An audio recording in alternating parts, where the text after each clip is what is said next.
So, picture this scenario for a second. You are, shopping online for a new blender. Oh, I do this all the time. Right, we all do. So you click on a highly rated model, and you scroll down to the reviews. And the very first review is a 5-star rating, and it just says, in all caps, perfect blender, flawless, handles everything, best on the market. Yeah, and you probably, like, skip right past it. Exactly. You skip it. But then the next review is 4 stars, and the reviewer writes, fantastic motor for heavy smoothies, but honestly, it struggles with large ice cubes, and the base is a bit too wide for my cabinet. And boom, your brain instantly categorizes that second review as, like, safe, verified reality. Right, right. You trust the praise specifically because the reviewer was willing to articulate the limitations. Yes. Yeah. And that is that's the exact psychological mechanism we are dissecting today. Because we are so conditioned to write like 5-star flawless margin copy when what actually builds trust is the 4-star boundary. Sure. So welcome to today's deep dive. We are framing this one specifically for the learner. So if you write or create or communicate and you're trying to figure out how to get your work trusted, referenced, and actually read in an era of just, total information overload, you are in the right place. Absolutely. And we are pulling from some incredibly dense, but very practical source material today. It's excerpts from the evidence ladder, engineering cite-worthy content. It's a great read. It really is. And the mission for our analysis today is to completely transform the way you think about authority in your writing. Like, we need to move away from the trap of just trying to, sound smart and really learn how to engineer content that is genuinely cite-worthy. Right. And critically, this isn't just about persuading human readers anymore. I mean, it is about persuading answer engines. Okay, let's unpack this, because that is a massive paradigm shift. We're talking about moving from SEO, search engine optimization, where an algorithm just hands you a list of blue links to AEO, answer engine optimization. Which is huge. It's everything. This is where tools like Perplexity or ChatGPT are reading the links and generating the answer for the user directly. And the source material drops a quote right at the top that sets the stage for this new reality. It says, evidence is the new voice. I love that quote. Right. It takes so much pressure off you as a writer. Like, you don't need a literature degree. You don't need to labor over incredibly clever prose or try to mimic a dry academic tone. Thank goodness. Yeah, exactly. You just need to proactively answer the silent questions that every single reader, every single algorithm has in the back of their mind. Like, how do you know that? Is this reliable? What is the catch? What's fascinating here is if we look at the underlying mechanics of how these answer engines operate, it becomes really clear why beautifully crafted prose is losing its value. Oh, absolutely. Because an AI model evaluates sources on reliability, specificity, and risk mitigation. It's literally calculating the probability that a piece of information is factually grounded. Right. It's doing math, not reading poetry. Exactly. So a page that features hard data and a clear methodology is mathematically safer for an answer engine to cite than, a beautifully written page that just makes generic sweeping claims. That makes so much sense. Yeah, your goal isn't to impress the machine or the human with your intellect. Your goal is to remove their doubt as efficiently as possible. Which means we really have to unlearn some deeply ingrained bad habits. We have to confront this myth of sounding smart. Oh, the sounding smart trap. Yes. Whenever we sit down to write something we want to be perceived as authoritative, we default to the style that actually pushes the reader away. We fall into the broad versus specific trap. We certainly do. I mean, there's a widespread misconception that being an authority means making universal statements. We rely heavily on what the source material categorizes as confidence language. Confidence language. Yeah. We pad our sentences with adjectives like leading, proven, robust, or undeniable. We operate on this assumption that absolute certainty equals absolute authority. Well, okay, I have to play devil's advocate here for a second, because if I'm launching a new enterprise software or offering consulting advice, I am genuinely confident in it. Shouldn't my language reflect that?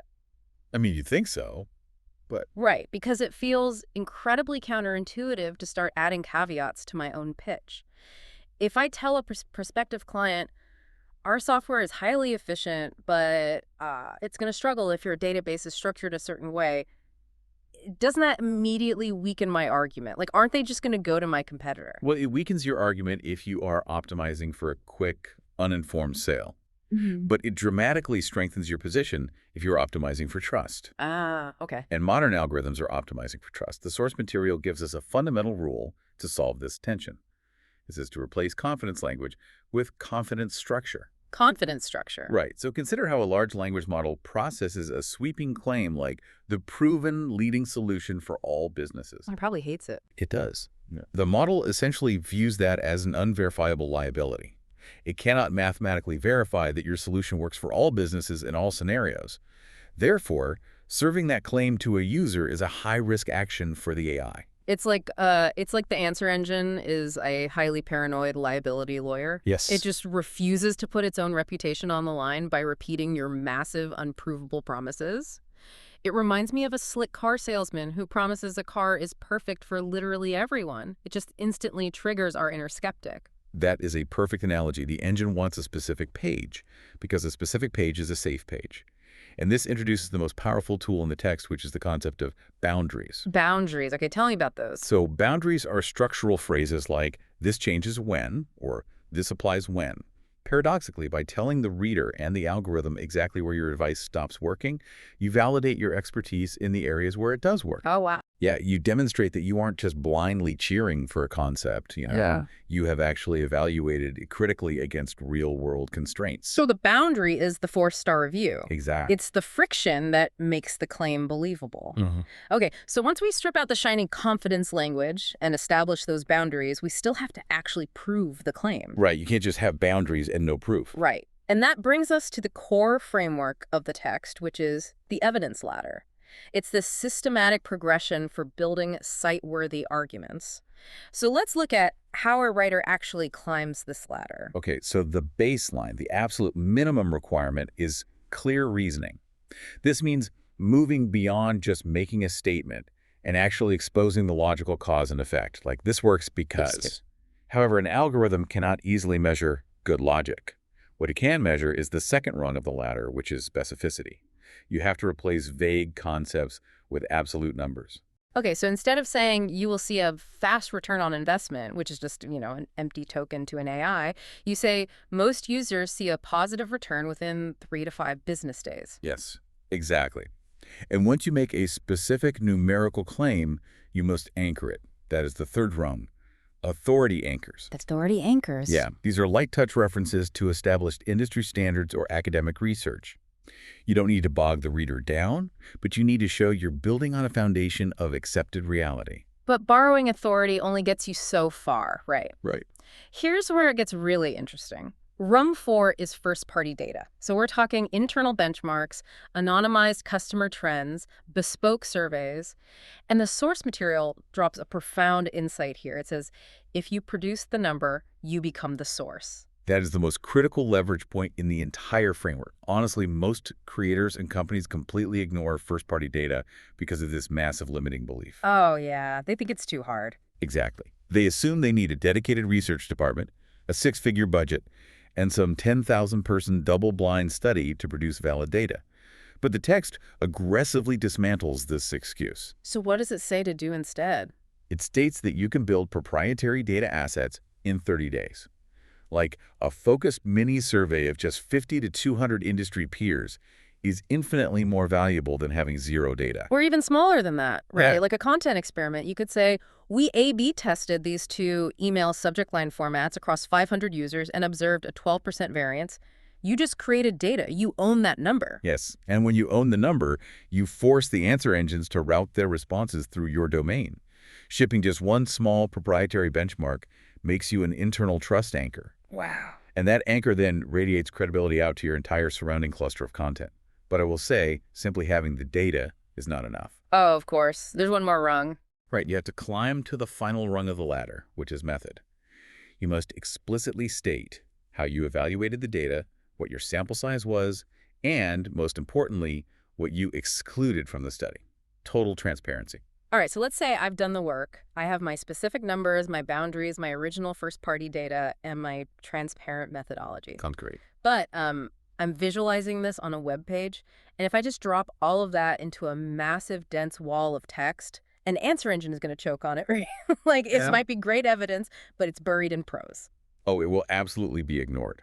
And this requires a basic understanding of how large language models actually parse information. They use vector databases to map semantic relationships between words. Okay. So when an AI scans a heavy paragraph of unstructured prose, it has to expend a lot of computational energy to extract the factual relationships. It prefers structured data. Structured data, so tables, lists. Exactly. A table or a bulleted list mathematically organizes the relationships between entities, making it incredibly fast and high confidence for the AI to extract and serve to a user. Which means we have to package the proof specifically for extraction, and the source calls these citation blocks. They are grab and quote formatting. Yes, and the definition box is a prime example of this. But it isn't just a basic dictionary entry. It is a highly structured module that includes the term, what it is, why it matters in this specific context, and when it applies. Oh, I see. Another central block is the how we evaluated this box, which isolates your methodology from the main narrative flow. And comparison tables seem to be a huge signal for answer engines, too, like showing option A versus option B, what they excel at, and crucially, when to avoid them. Yeah, and decision rules are also highly extractable. Formulating your advice as, choose A if your priority is X, avoid B when conditions are Y. Right. And the classic checklist remains powerful, provided it is a highly specific 7 to 12-point scenario-driven list, rather than just generic advice. Okay, but I have to stop you there. I am imagining a blog post or an article that is just back-to-back comparison tables, definition boxes, and decision rules. That sounds incredibly dry. Oh, totally. Right. It sounds like reading a stereo instruction manual. How do we build this structure without making the human reading experience completely miserable? Well, the source material actually addresses this tension with a crucial governor called the one-block rule. The one-block rule. Yes, you do not want to turn your writing into a sterile database. The rule dictates that adding one exceptional, highly structured citation block per page is vastly superior to stuffing the page with 5 mediocre tables. Ah, okay. You maintain your narrative voice for the majority of the piece, but you concentrate your heaviest evidence into one undeniable, easily extractable module. Quality over quantity. I like that. The table isn't just decoration. It has to actually help the reader make a decision. And the text notes, we can support that single citation block by weaving specific writing patterns into the surrounding paragraphs, too. Yes, the writing patterns are key. The claim plus boundary pattern is brilliant. You write your standard claim. This strategy is usually the best option when speed is the priority, but then you immediately follow it with the boundary. However, if budget constraints matter more than speed, you must choose the alternative. Exactly. You train the algorithm to see you as an objective evaluator, not just a biased salesperson pushing a single agenda. You are signaling cognitive flexibility.